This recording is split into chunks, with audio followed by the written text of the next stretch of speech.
Hello friends, welcome to another episode of Investigators in Cars Drinking Coffee. I'm your host Mark Bernan, President of Complete Legal Investigations in West Palm Beach, Florida, joined once again by my partner and associate from a really long time, in charge of all things financial, Wendy Strom-Bernan, licensed private investigator, certified paralegal. Good to have you with us. Good to be here. All right. And this week we're going to tackle a topic that Wendy and I have given a great deal of thought about, and it's going to be 3 keys to success as a private investigator. Nice. 3 keys to success as a private investigator. But we'd like to direct you to our website at theprofitablepi.com, theprofitablepi.com, where we have a series of manuals that we have written stuff. In order to help you build a successful PI business. Yes. So part of the keys to success, of course, will be relating to some of the material that you can find at the Profitable PI. So we'll dive into that in just a minute. But first, let's hear from our sponsors at OREP Insurance, insurance for the working private investigator. This video is sponsored by OREP Insurance and Working PI Magazine.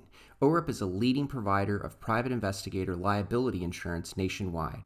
Get your quote at orep.org today. All right, Wendy. Well, let's we've talked about 3 keys to success as a private investigator or a private investigative business, and so I've kind of keyed these off the idea of development. Okay. All right. So the first key to success as a PI is really developing your plan. True. Is you that did idea? a very good job at that. Yeah, plan your work and work your plan. That's kind of a maxim, isn't it? Yes. Well, what kind of plans are we talking about here? What kind of plan do you need? Well, if you're an architect, what do you need? If you're going to build a house, what do you need? You need a drawing. You need a drawing. You need plans. You need to develop. You need to know how much material you're going to need. Yeah. You're going to have to plan that all out. Architects will draw the plan. Then a contractor will tell you about all the materials that you're going to need. And you do that before you even start building the house, don't you? They don't just walk over to the property and start. No, they don't. They need a plan. The whole plan they have to follow. They need permits. It's a long and laborious process, but in order to have a house that will actually stand a storm, which is really important here in South Florida, or anywhere for that matter, you really need a plan. Before you do any work at all, you need a plan. So you need to develop your plan, and that would be, first of all, a business plan. A business plan. And what kind of things would be in a business plan? Well, what kind of services you're going to provide, to who you're going to provide them to, what you're going to charge. There you go. Those things. Yep, you need to know about who's your client base, what are the services, market. your target market, and what services will you provide. If you're a private investigator, you're going to provide investigative services, but man, that covers a real wide range, doesn't it? It does. It's expanded so much. You got OSINT, COSINT, whatever. You've got surveillance work. You've got criminal defense work, research, analysis, all those things there. So what specific services are you going to provide to your clients? And may I tell you this? If you're going to serve everything to everybody, you're probably not going to serve very many people.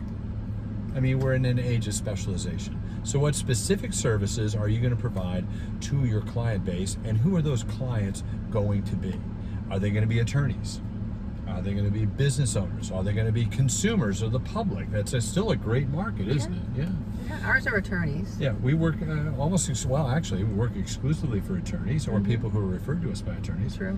But in the beginning, we were a little more flexible, weren't we? Yes, we were. We did take. But our goal was to simply work for attorneys, but in our first business plan, I spent several months drawing it out. And in fact, I got help from the Small Business Administration, the SBA, to help us develop a plan. I wasn't with you then. No, you weren't there. You were going to come on board here, but we actually developed this over the idea of about 2 years before I quit my job, and then 2 years later you quit your job. Yeah. But then we had not only had a business plan, you need a marketing strategy.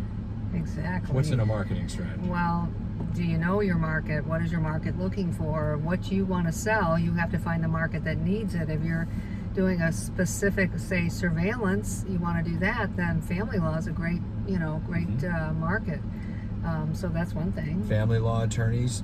It used to be, people used to find investigators in something called the yellow pages. Yeah. Am I dating myself or what? Yes, they don't even know what it is. I know. Now it's Yelp. I think it's now Yelp. Yeah. But people used to look, and people still do look on the internet. So search engine optimization would be one of your marketing strategies if that's the market you want to go for. True. Now, if you want repeat business, then we're going to recommend you hire target clients who use investigators frequently, and those are primarily attorneys and some businesses, some corporations. So that's part of your marketing strategy. Direct mail, sponsorships, or some other ways here. And lastly, you need to have a contingency plan. Ooh, contingency plan? What kind of contingencies, Wendy? Plan B, you call it? Plan B. You need a plan B. Why? Well, things happen. Yeah, You know, the economy changes, it goes up and down. And you've been in business as long as we have. We've seen a lot of cycles and we've lived through them. So that's one reason. 2 recessions, Yeah. a really, really big recession, a small recession. We've seen some great comebacks too. We've seen some really zooming markets. So if you're going to have a business, you're going to have to ride those waves out. And you need to have a contingency plan, because if something happens to your primary market, and I'm trying to think of it. Oh yeah, we were doing criminal defense work for the state back in the 2000s. Yeah. And the recession hit, and they gutted the pay rate for that Yeah, market. over a third per hour. Over a third yeah. per hour, yeah. And so we pivoted to mortgage fraud cases. Yeah. We found a client who fed us, I mean... And that was big back at that time. Oh, it was, All yeah. the The foreclosures 2010, and, 2011, 2000. We did a ton of business doing interviews related to mortgage fraud. So we were able to pivot because we were prepared for some kind of contingency. Right. And that is part of the specialty here. Now, one last caveat. It's easy to get sidetracked, isn't it? It is, especially, yes. How do you get sidetracked? What sidetracks you?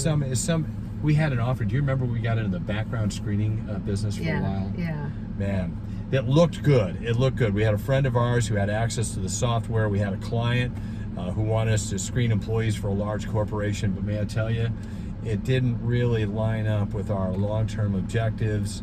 And it turned out to be not a disaster, but a distraction. Yeah. The other thing I'm thinking is everybody wants this great big case.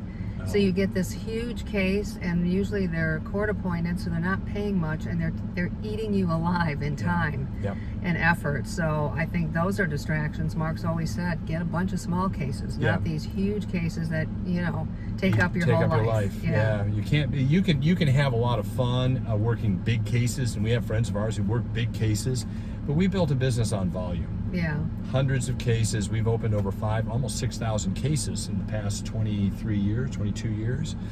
We did it all on volume. I found it was just a lot easier to get new. If you have 10 small cases, we'll get you more business than one big case. Right.